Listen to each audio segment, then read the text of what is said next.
You said it is not okay for Israel to attack civilians, attack civilian infrastructure,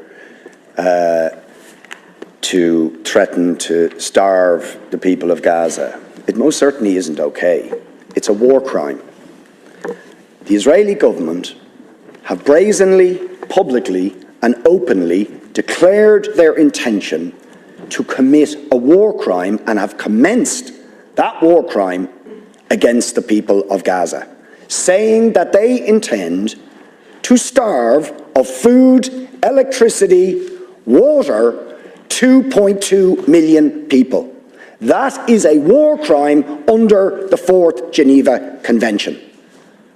They are raining down thousands of the most sophisticated missiles known to humanity onto the most densely populated area in the world, carrying the certainty that almost every missile will incur civilian casualties, will and are destroying the infrastructure, the water infrastructure, the energy, making Gaza uninhabitable.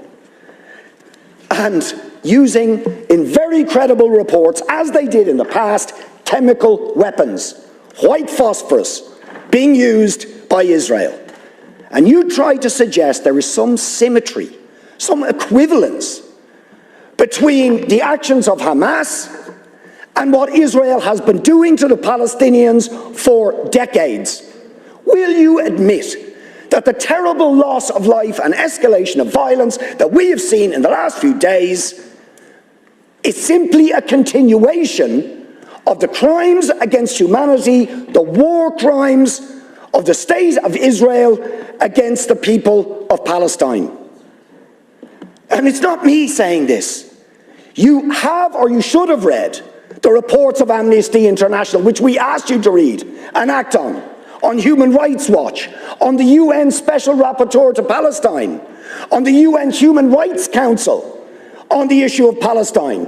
Do you know that the Israeli state will not even allow the UN Rapporteur on Palestine into the occupied territories, or the UN Human Rights Council in, because they know that they will bear witness to the ongoing ethnic cleansing, the ongoing illegal annexation of territory, the ongoing arbitrary detention of Palestinians without trial, the impunity when they assassinate a journalist like Shireen Abu Akleh. No justice, no sanctions.